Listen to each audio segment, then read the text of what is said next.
Paz do Senhor Jesus. A gente tem pouco tempo, eu já quero agradecer ao pastor Rubens pelo convite, pela confiança, a liderança do conselho também, para poder me trazer de volta a essa cidade. Eu já estou quase me mudando para cá, né? Tem 14 dias que eu preguei aqui.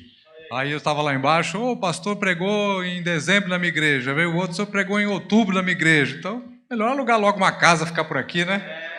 Praia, vida boa, adoração. Se fosse só isso, né? Seria bom. Eu estou com o meu material lá atrás, lá embaixo. Eu tenho um ministério na área do ensino e a minha atividade principal no ministério, de maneira geral, é a literatura. Não só as aulas, eu leciono em seminários, mas também a literatura. Eu tenho um ministério com livros, né? Já mais de 20 livros escritos, mais de 20 livros escritos, premiados, e é assim que Deus tem me usado desde 1993, quando eu escrevi o primeiro livro e não consegui parar mais. É uma compulsão, o negócio toma conta de mim e eu não consigo me livrar disso.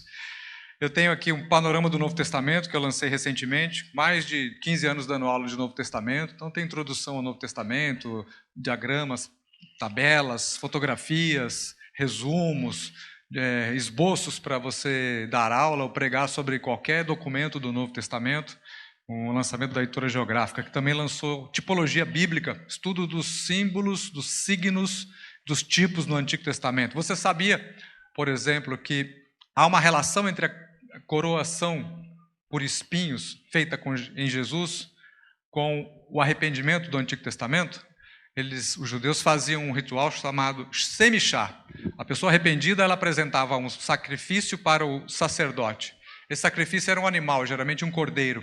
E a pessoa arrependida, ela impunha suas mãos sobre a cabeça do animal, confessava o pecado, a sua alma pecadora era transferida simbolicamente para o animal, e o animal assumia o pecado da pessoa. Então a pessoa ficava perdoada porque ela não tinha mais pecado, em compensação o animal morria no lugar do pecador, né?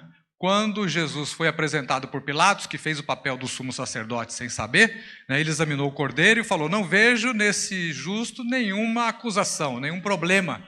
Que era o que o sacerdote fazia, ele pegava um cordeiro e examinava para ver se não tinha mancha, se não tinha algum osso quebrado, se não era aleijado, e havendo verificado o animal, ele entregava para o sacrifício. Pilatos fez a mesma coisa, ele falou: não vejo nenhum problema com esse homem, entregou. E aí fizeram o quê? Colocaram uma coroa de espinhos na cabeça de Jesus. Aquilo foi um símbolo, né? Que simbolizou o quê? Você e eu colocando sobre a cabeça do Cordeiro de Deus, que tira o pecado do mundo, e confessando os nossos pecados, transferindo os nossos pecados para ele como cordeiro morrer em nosso lugar.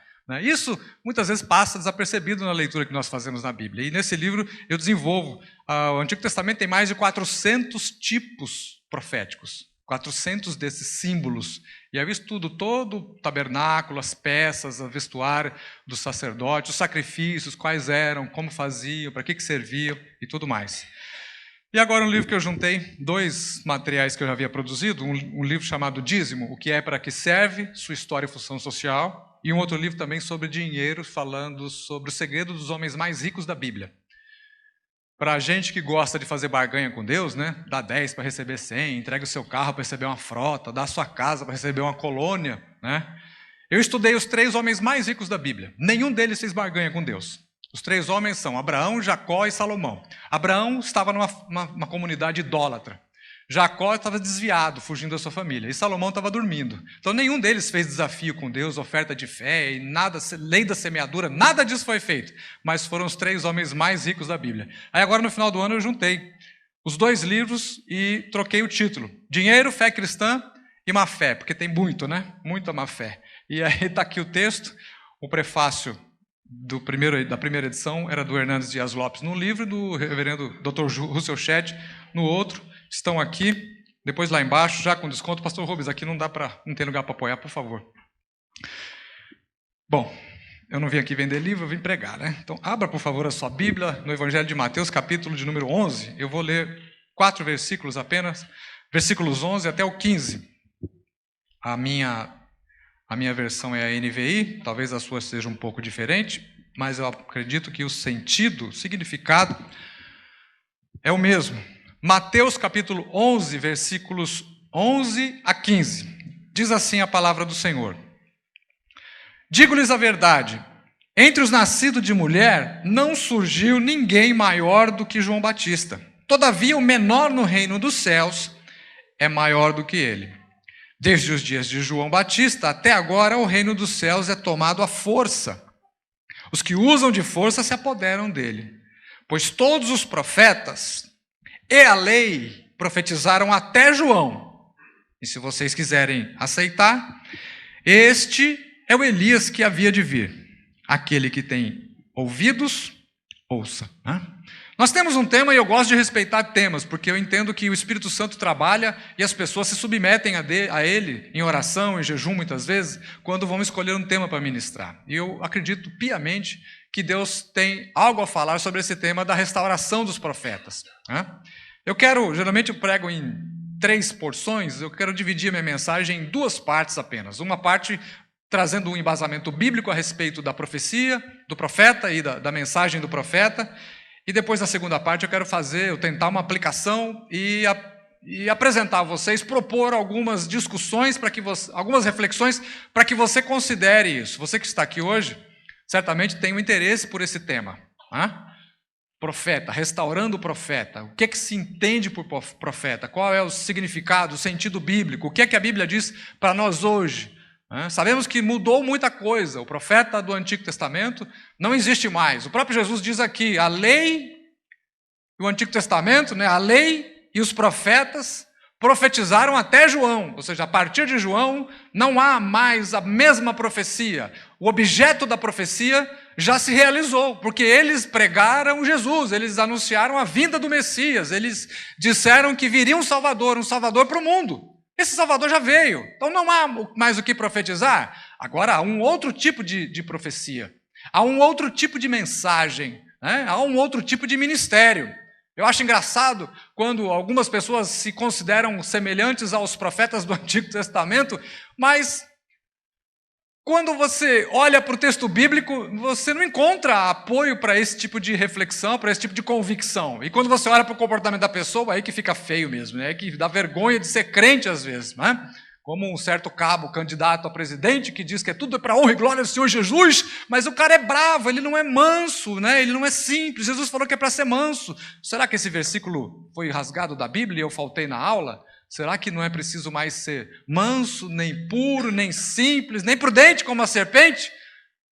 Eu estou lendo a Bíblia pela 11ª vez e ainda encontro esse versículo na minha Bíblia. Eu acho que eu vou continuar respeitando o que diz a palavra de Deus. Muito bem. A primeira pessoa que foi chamada de profeta na Bíblia foi Abraão.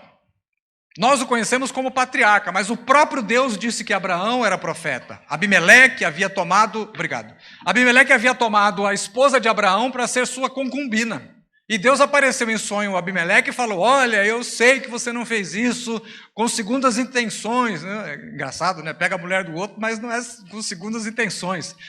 Mas eu falo: olha, eu sei, aqui é o costume de vocês, mas faz o seguinte, devolve a mulher para Abraão, porque ela é casada. Abraão fez besteira, ele amarelou, como a gente diz, Ele amarelou, ele ficou com medo de Abimeleque destruir ele. Então, quando ele entrou no território de Abimeleque, Abraão falou para Sara: fala que você é minha prima, minha irmã, qualquer coisa, inventa uma história, mas se você falar que é minha esposa, além deles levar você embora, ainda vão me dar um cacete e vão roubar meus bens, os meus gados e tudo mais.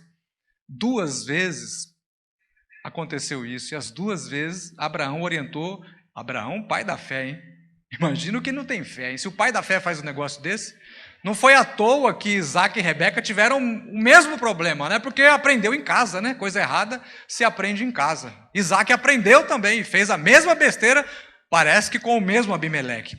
Depois, em Números, capítulo 12, quando Miriam e Arão armaram uma espécie de revolta contra Moisés, o próprio Deus disse que Moisés era mais do que um profeta, porque Moisés era um homem dedicado em toda a sua obra, tudo aquilo que ele fazia para Deus. E Deus disse a Arão e a Miriam: vocês precisam honrá-lo e respeitá-lo, porque ele é mais do que um profeta. E o que aconteceu quando Deus se retirou? Arão e Miriam foram feridos com lepra.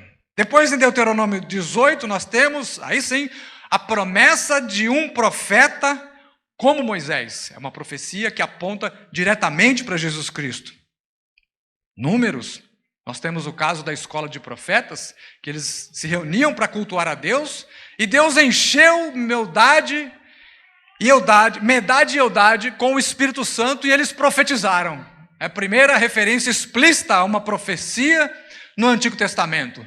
E um moço viu esses dois rapazes profetizando, foram cochichar, foram fazer intriga com Josué. Olha, eles estão profetizando, mas eles não são Moisés. Por que eles estão profetizando? E aí Josué, ouvindo isso, né, tomou as dores e foi lá tirar satisfação com Moisés. E Moisés dá uma resposta que se tornou um clássico, né? Ele fala o seguinte em Números 26. Quem dera todo o povo do Senhor fosse profeta, e que o Senhor pusesse o seu Espírito sobre eles. Esse desejo foi tão sincero, estava tão alinhado com a vontade de Deus, que isso se cumpre no Novo Testamento, e depois eu vou mostrar para vocês. Mais à frente, se você continuar lendo o texto bíblico, você vai ver que, segundo Pedro, o apóstolo Pedro diz que Noé foi um profeta, foi um pregoeiro da justiça, ele anunciou a justiça. Noé, você sabe, passou 120 anos dizendo que viria um evento que ninguém sabia o que era, dilúvio. O povo mal sabia o que era chuva. E de repente Noé anuncia que vai haver um dilúvio. É como escatologia, né?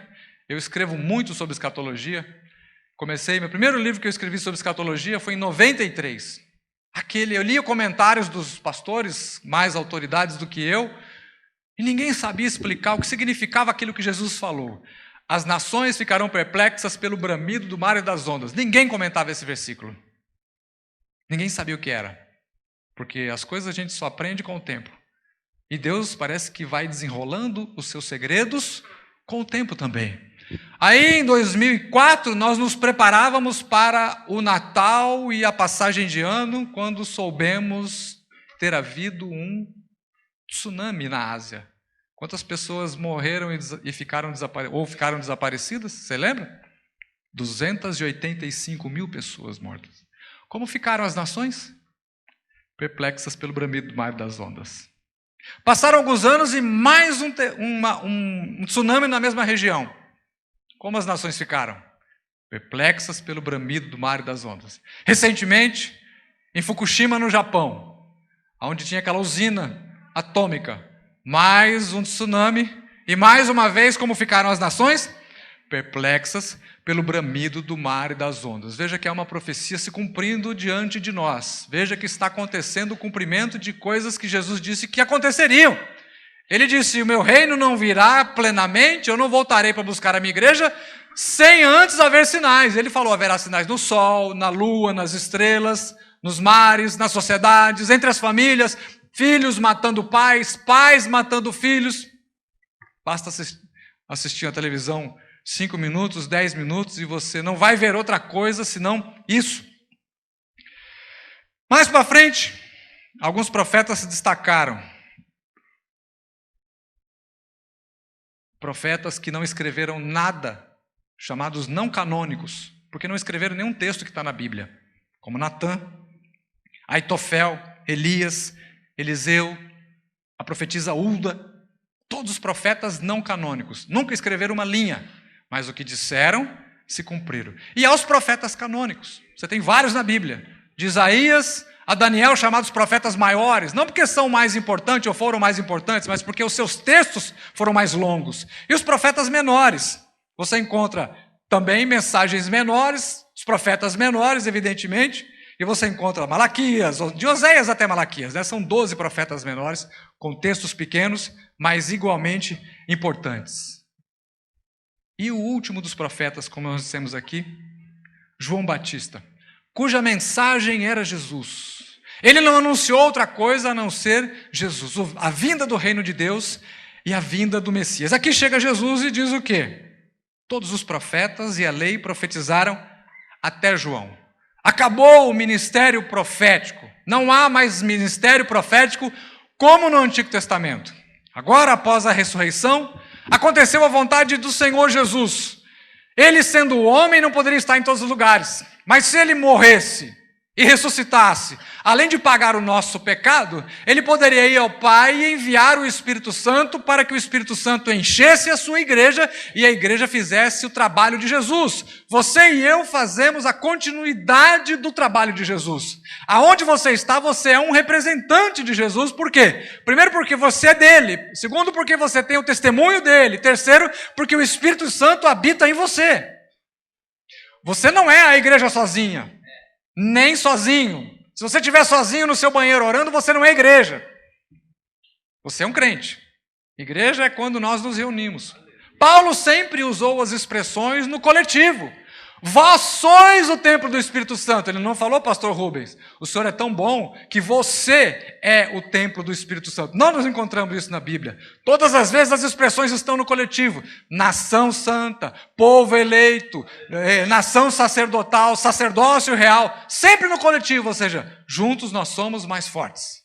E juntos nós somos igreja. Eu não vejo cabeças de Cristo andando por aí. Eu não vejo braços de Cristo andando por aí. Eu não vejo pés de Cristo andando por aí. E também não vejo que há apoio na Bíblia para que você queira ser, como os profetas da modernidade diz, seja a cabeça.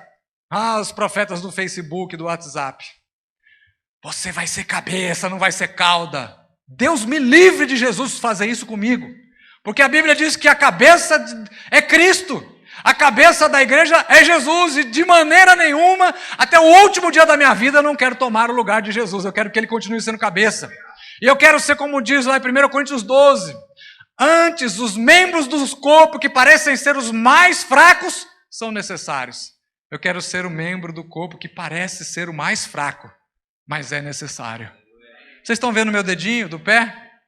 Não, né? Estou de sapato. Ele é feio e torto. E a minha esposa tira um sarro do meu dedinho, porque ele é torto, ele é de lado. Aí Jesus é tão justo que deu um filho para nós. Como veio o dedinho do pé dele? Torto, apagar a língua. Você não está vendo o meu dedinho. Ele é feio, torto. Eu tenho 1,72 m e peso 70 quilos. Quando eu jogo o corpo para o lado, é aquele membro feio e torto que mais faz força para me equilibrar. Os membros mais bonitos estão aparentemente, meu olho verde, tanto olhar para o escudo do Palmeiras. E eu jogo o corpo, mas é o membro feio e aparentemente inútil que sustenta toda a estrutura. Cristo ainda é a cabeça, mas você, embora seja pequeno, é útil para Deus. Mas se você acreditar nos profetas da modernidade, no profeta do WhatsApp, no profeta do Facebook, você vai ficar rico todo dia, vai ser feliz todo dia, vai ser batizado e cheio com o Espírito Santo todo dia. A vida desse povo não tem problema. Mas porque são profetas da modernidade. Deus não os enviou. Porque o que eles falam não se cumpre. Muito diferente do que disse Natã, muito diferente do que disse Aitofel, muito diferente do que disse Elias. Eu acompanho alguns desses profetas. E fico vendo se cumpre as profecias, as profetadas que eles dizem. Mas eu vejo que as coisas não acontecem. E eu olho para a Bíblia me responde: eu não os enviei.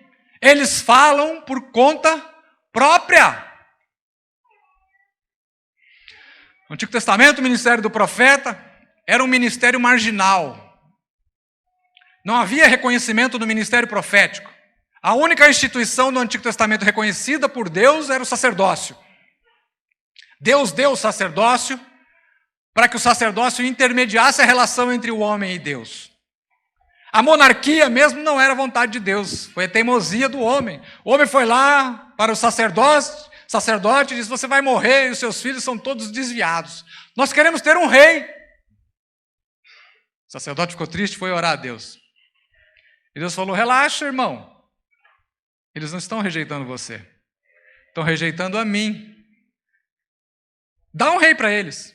Mas primeiro avisa. Eles pagam o dízimo de Moisés, vão ter que pagar mais um dízimo da monarquia. Porque uma corte custa dinheiro. Os filhos de vocês estão brincando lá no campo, né? Pois é, então vai ter que entregar os machos para fazer um exército, porque monarquia sem exército não é monarquia. E as filhas vão trabalhar de cozinheira, porque se vocês receberem a visita de um país vizinho, vocês têm que ter algum alimento, uma comida fina para dar para esses caras. Então esse é o preço da monarquia. Quer um rei? Pode dar. Aí Davi um dia estava viajando na maionese e falou, eu estou morando aqui numa casa chique, eu vou fazer um palácio para Deus. O profeta era pago pelo rei, né? É duro quando o profeta é sustentado pelo rei, né? Ele fala o que o rei quer ouvir, né? Aí Natan falou para Davi, isso, faz o que Deus pôs no seu coração, ele vai ser com você. E eu vou para minha casa amanhã, eu volto. Quando ele saiu da casa de Davi, Deus parece que pegou o sujeito pelo cangote, falou, seu treva, como é que você falou? Eu falei que era para fazer tudo que estava no coração e o Senhor ia abençoar.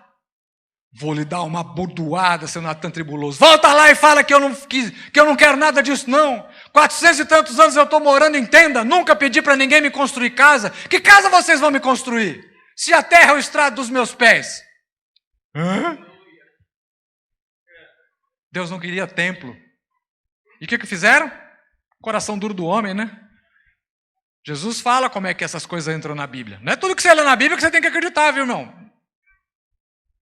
Jesus falou assim, Moisés mandou dar carta de divórcio, não porque Deus tinha planejado isso, mas por causa da dureza do coração de vocês. Mas não foi assim desde o princípio. E a monarquia? E o templo? O templo também não era vontade de Deus. Jeremias chamou o templo de covil de salteadores.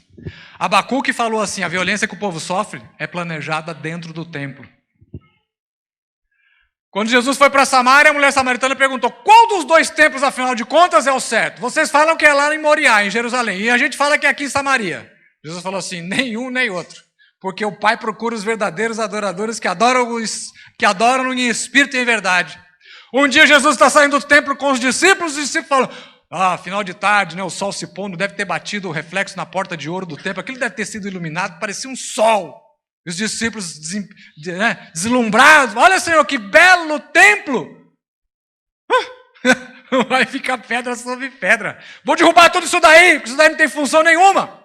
E aí quando você olha lá nos 2 últimos capítulos do Apocalipse, João fala, eu vi a cidade santa e dentro dela não tinha nenhum templo, porque Deus a ilumina de dia e de noite. Aí você volta um pouquinho na Bíblia, o apóstolo fala, você sabe, né? Você conhece a Bíblia. Vós sois o templo do Espírito Santo. É Deus restaurando o projeto antigo. E Deus pode restaurar aqui. Se você está ferido, se a voz profética da igreja no Guarujá está desacreditada, Deus tem um projeto para você e Ele pode começar com você hoje. Aleluia. Os profetas de hoje jamais poderiam se igualar ao que fez Abacuque, que denunciou a violência. Está lá. Eu sou um especialista em conflito Israel-Palestina. Fiz o meu mestrado no conflito Israel-Palestina. Estou fazendo doutorado em cima do conflito Israel-Palestina lá na USP. Fiz o meu mestrado, a minha defesa foi em 2014, no mês da Guerra dos 50 Dias. Não vi um crente se levantar para defender os cristãos evangélicos da Palestina. Você conhece alguém? Levante a mão se você conhece um brasileiro evangélico salvo que toma sede domingo na igreja, que levantou a voz para falar, na Palestina tem cristãos, se Israel, que é um país que rejeitou a Deus, que abomina cristãos, que diz que Jesus é filho de um estupro, de um soldado romano que estuprou Maria. Sabia disso? O povo vê um judeu, só falta se curvar e beijar o pé do cara. E lá em a Palestina, que tem igreja batista, anglicana, pentecostal, eu não escuto ninguém defender os palestinos evangélicos. Como é que o sujeito vai ser profeta? Ele torce para aquele que matar um crente que vai, talvez, morar no mesmo céu que ele. Como é que vai ser profeta desse jeito? Se defende a injustiça.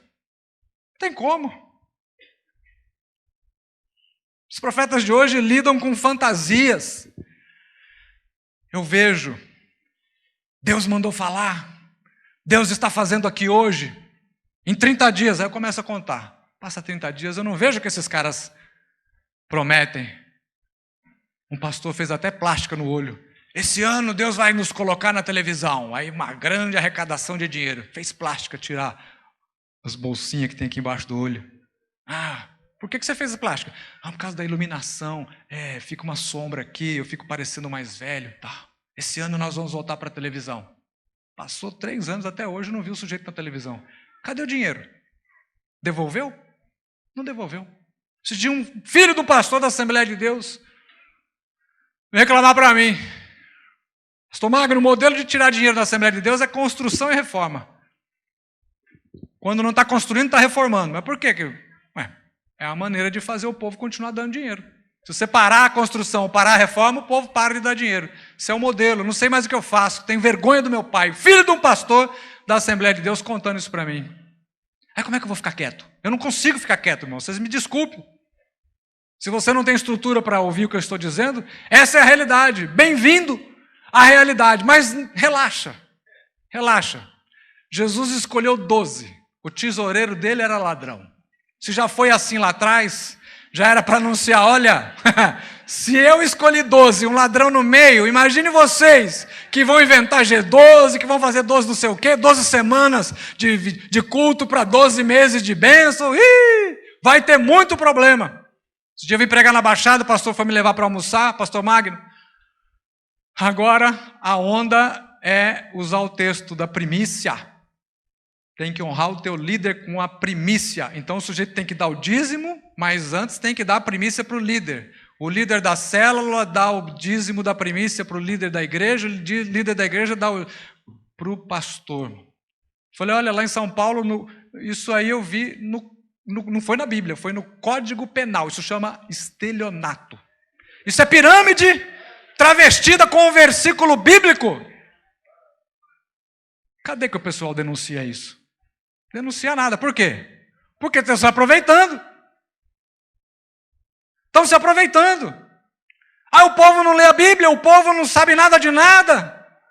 Não cai. Não, irmão, Deus vai visitar você aqui hoje, porque, olha, Deus sabe do seu sofrimento. Não cai uma folha de uma árvore sem que Deus não saiba, como diz a palavra de Deus. Aonde, miserável, está essa palavra de Deus que eu não vejo? Estou lendo a Bíblia pela 11ª vez, nunca encontrei esse raio desse versículo. Porque não tem.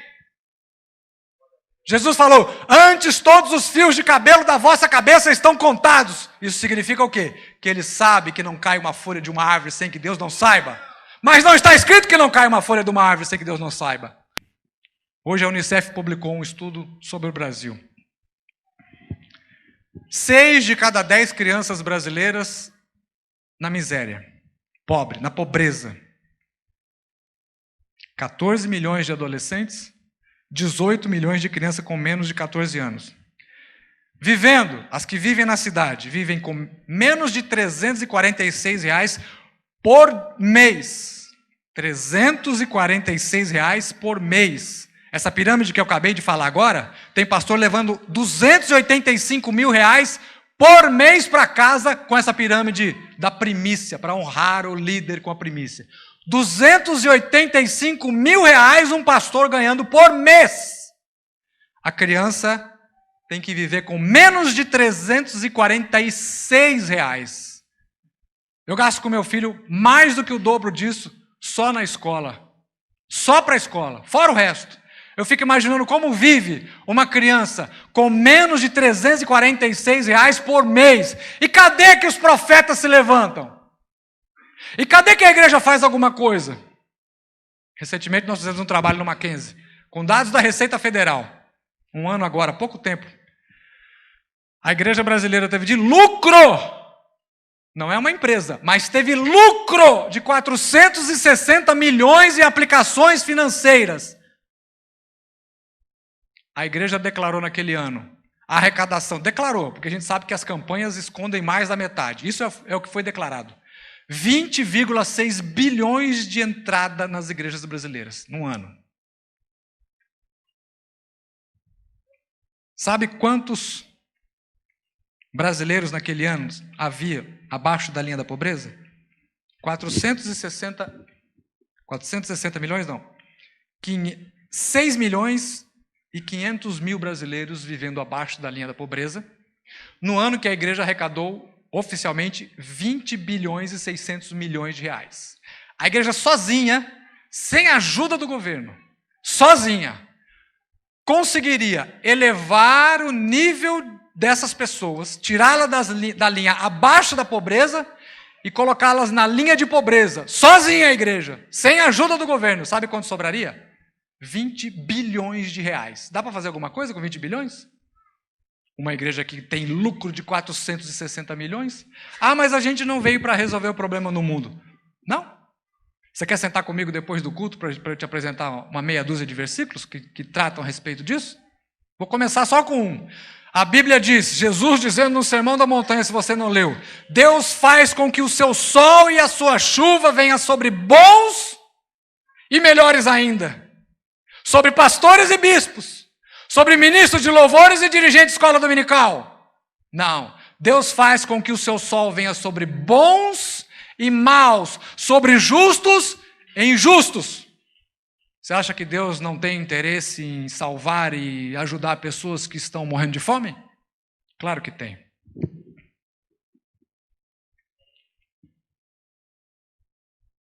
Comecei em junho a orar com o pastor missionário Davi Botelho, da Missão Horizontes América Latina. Estamos pedindo a Deus 120 jovens obreiros para enviar para a região menos evangelizada do mundo, que é a Ásia. Lá, há 17 mil povos que nunca ouviram falar de Jesus. 9 dos 10 países menos evangelizados do mundo estão na Ásia. Nós pedimos a Deus 120 obreiros, direção sobre um lugar para começar uma igreja. Ele vai começar, eu só estou apoiando em oração e dinheiro. E 70 mil reais. 70 mil reais para quê? Só para conseguir adaptar a igreja. 70 mil reais. O local já foi dado.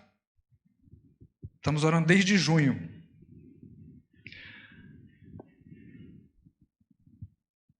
No mesmo mês começou uma campanha na internet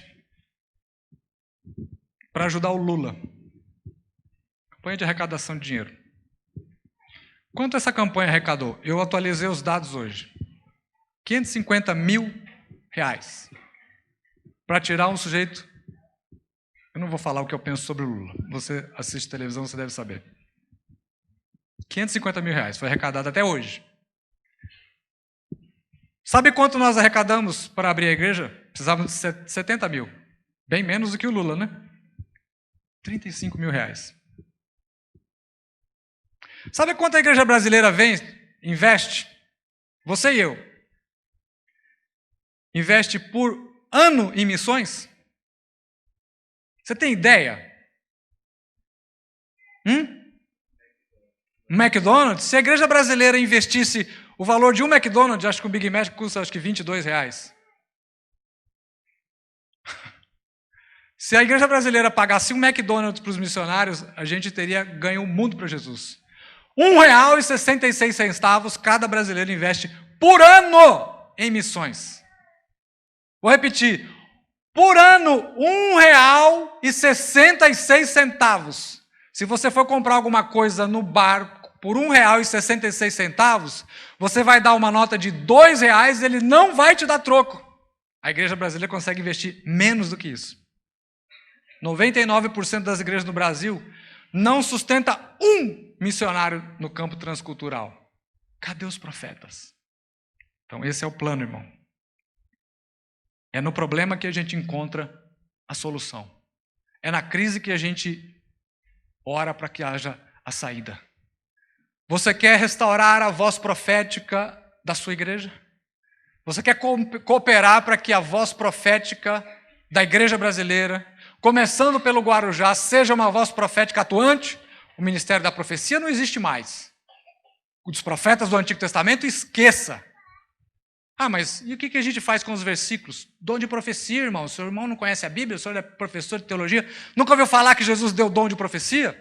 Já ouvi falar assim, inclusive leia os textos. Diz lá, 1 Coríntios 12, que é a manifestação do dom da profecia. É para o bem comum. 1 Coríntios 12, 1 Coríntios 14, é para aqueles que creem. Romanos 12:6, se alguém tem o dom de profecia, use-o na proporção da fé. Profetize coisas que Deus deu a você para profetizar e você vai ver as coisas acontecendo. Não precisa inventar. Não precisa ajudar Deus. Deus não está pedindo sua ajuda. Porque você não amou o mundo, nem eu. Quem amou o mundo foi Deus. Então, quem amou o mundo deu o seu Filho unigênito para que todo aquele que nele crê tenha vida eterna. Quem amou Deus foi Deus. É Ele que tem uma missão a fazer no mundo e Ele nos convoca para ajudá-lo nessa missão. Então a única coisa que nós temos que fazer, e parece ser tão difícil, é tão somente fazer aquilo que Deus pediu para fazermos. Não precisa inventar. Deus vai visitar hoje aqui, você vai sair daqui todo arrepiado com o poder de Deus. E aí? E se ninguém sair daqui arrepiado? Vamos usar o critério do Antigo Testamento? Traz pedra. Traz bastante pedra. Porque o falso profeta morria era na pedrada. Vamos usar o texto bíblico? Paulo fala que a manifestação da profecia no Novo Testamento agora é um dom, não é mais um ministério. Jesus falou, você leu comigo. Até João havia profecia. A profecia era Jesus, ele era o alvo da profecia. Agora quem é o alvo da profecia? É a igreja. Você profetiza para a igreja. Ágabo no Novo Testamento foi um profeta para a igreja. Ele falou, vai vir uma fome em todo mundo. Não veio uma fome em todo mundo. Não se cumpriu aquilo que ele falou. Mas veio fome. Ele exagerou um pouquinho. Depois ele profetizou para Paulo. Pegou o cinto de Paulo, amarrou os braços, amarrou as pernas. O homem a quem esse cinto pertence vai ser atado desta maneira e entregue para Roma. Não foi assim. Ele profetizou, mas não se cumpriu daquele jeito também. Veja como o problema nós estamos enfrentando. Desde o livro de Atos dos Apóstolos, tem gente aumentando profecia. Mas aí você vai verificar, cadê? Tem um sujeito na internet, um tal de não sei o que lá, truque. Profetizou que o sujeito não ia sair andando da igreja dele aquele dia, porque ele não tinha dado glória a Deus. Está lá. Não sei o que lá, truque. Tem uma igreja do trono, não sei de onde aí. E aí? Cadê que esse sujeito saiu paraplégico da igreja do tal profeta? E aí? E o pessoal vai lá. E dá dinheiro, e acredita, e é engambelado. Paulo fala, a profecia é para a edificação do corpo. Se não edificar, não é profecia. A edificação pode ser uma disciplina. Ó, pastor Magno, o senhor está falando besteira, não sei aonde. Ô, irmão, é verdade. Dói aqui, mas edifica. Ou a pessoa está derrubada. Olha, o Senhor está vendo o seu sofrimento. Eu não vi você orando, mas Deus me falou que... Primeira vez que eu profetizei, Deus me deu uma palavra sobre um jogador de futebol que era membro da nossa igreja. Eu fui lá, Deus falou para mim que ia dar o sinal. Quando desse o sinal, era para entregar a profecia para aquele cara. Ele ia separar da sua esposa. E de fato separou. Quando eu cheguei para ele, entreguei a profecia. Ele olhou para mim de cima e embaixo, assim, jogador de futebol, arrogante. Está falando besteira, não tem nada a ver com o que você está falando. Primeira vez que Deus me deu uma profecia. Era novo convertido.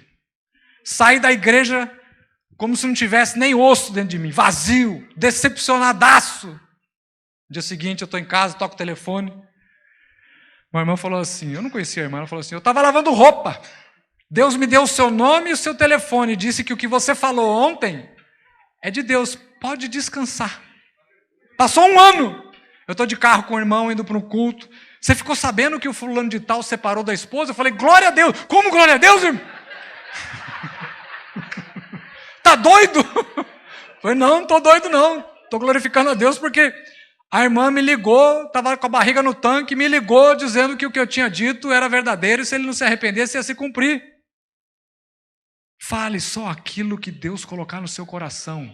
Jesus não te chamou para coach, para levantar moral de ninguém, nem para levantar o astral de ninguém, nem para alegrar ninguém. Você não é animador de auditório. Você não é apresentador de televisão. Você não é palhaço de circo. Você não ganha para isso. Você ganha para pregar o evangelho. Você ganha para ler a Bíblia e pregar a palavra de Deus. Você ganha para ser canal do Espírito Santo. Só isso é simples. Não enfeita o pavão, irmão. O sujeito quer colocar batom no pavão, piercing, brinco. Pelo amor de Deus, o pavão é bonito do jeito que ele é. A igreja, quando está aberta, ela é o pavão de Deus, aleluia. Mas tem o tal do pé de barro. Já viu o pé de pavão? É feio. Tem muito profeta que está parecendo o pé de pavão. Está fazendo a igreja passar vergonha. Não seja parte do pé do pavão. Faça parte da cauda do pavão. Faça parte das penas do pavão. Aleluia. Seja um crente com brilho. Seja um crente com cor. Seja um crente com aroma. Seja um crente honrado. Seja um crente justo, correto. E tema a Deus. Amém? Quer fazer algo que honre a Deus? Pense no próximo. Estava conversando com o pastor Jorge, né? Jorge, o tesoureiro que me recebeu quando eu cheguei aqui hoje. Estava contando a respeito de um pastor nessa cidade que é muito honrado, muito respeitado pelos políticos da cidade. Eu falei, ele faz ação social, não faz? Falou, faz. Ele cuida do Bom Prato, é a igreja dele que plantou. Tem uma creche, é a igreja que cuidou. Vai ser honrado mesmo. Quando o sujeito falar, as pessoas vão prestar atenção. Agora o sujeito fala, você vai sair daqui hoje, se você der uma oferta de R$1.000, Deus vai te honrar. Como é que a sociedade vai nos respeitar se a gente não consegue ouvir a voz de Deus e dizer para as pessoas aquilo que é para dizer, só isso? Você quer ver o ministério profético, que é o ministério de toda a igreja, sendo restaurado aqui? Deixa Deus falar com você. Deus vai falar com você. 2 Coríntios 1:21. Vamos ler para terminar. Paulo não escreveu a carta aos Coríntios para obreiros, nem para profetas. Ele escreveu para a igreja toda. 2 Coríntios 1:21. Diz assim, ora, é Deus que faz que nós e vocês permaneçamos firmes em Cristo. Olha agora que bonito. Ele nos ungiu e nos selou com a sua propriedade e pôs o seu Espírito em nossos corações. Lembra que Moisés falou? Oxalá todo o povo do Senhor profetizasse e que Deus pusesse sobre eles o seu. Moisés tinha o desejo de que todo o povo profetizasse e todo o povo tivesse o Espírito. Agora veja, os profetas de hoje fazem o quê? Não toque no ungido, não fale no ungido. Né? Isso é uma maneira de botar medo nas pessoas. Porque no Antigo Testamento só 3 eram ungidos. O rei, o profeta e o sacerdote. E se Deus levantasse um artesão, por exemplo, para fazer os objetos do templo, aí Deus ungia só essas pessoas. Israel, o povão, não tinha unção. Unção era só sobre rei, sacerdote e profeta. E Moisés falou, oxalá o Espírito fosse derramado sobre todo o povo, porque não era todo o povo ungido. Mas agora com a vinda de Jesus, o que acontece? Há uma virada. Eles têm coisas, promessas, os judeus têm promessas que nós não temos. Por exemplo, você vai estar sempre por cima e nunca por baixo. Como o óleo que nunca se mistura com a água. Isso é uma promessa para judeu, não é uma promessa para a igreja. Você vai herdar isso aqui, vai herdar aquilo ali. Isso é promessa para judeu. Não é promessa para a igreja. Tem gente pegando promessa que é do judeu para a igreja querendo desfrutar. Não adianta, porque Deus não vai fazer confusão. O inferno também é uma promessa de Deus, mas ninguém quer essa promessa, né? Deus prometeu, se você não crer em Jesus, vai para o inferno. É uma promessa de Deus. Por que você não pega essa para você? Agora, há promessas para você. Do derramamento do Espírito Santo. E aqui Paulo fala, Deus já nos ungiu. Quem? Só os pastores? Não, a igreja toda. Ele escreveu a carta para a igreja e ele falou assim, vocês todos estão ungidos. Inclusive os membros do corpo que parecem ser os mais fracos também já foi derramada a unção do Espírito Santo. Ah, pastor, eu não sei se eu tenho alguma vocação. Tem porque você tem a unção do Espírito Santo aí. Ah, eu não sei se eu tenho dom. Tem porque você tem o Espírito Santo aí. Ah, eu não sei se eu tenho chamado. Tem porque o Espírito Santo ungiu você. Unção você tem. Se não sabia, sabe agora. Agora resta saber para que é a sua unção. Se é para ser evangelista, se é para ser professor, se é para ser pastor, missionário. Apóstolo eu não vou dizer. Mas talvez um bispo, talvez um dirigente de escola dominical. Aí é com você. Você que tem que descobrir com Deus. Mas você tem a unção. E outro. Todo mundo. Aqui se cumpre o desejo de Moisés. Versículo 22. Nos selou como propriedade, pôs o seu Espírito em nossos corações. Nós temos um ministério muito diferente do que os profetas do Antigo Testamento. Você é a habitação do Espírito Santo. No Antigo Testamento, Deus habitava o arraial. No Novo Testamento, Deus habita você e eu. Deus te abençoe em nome de Jesus.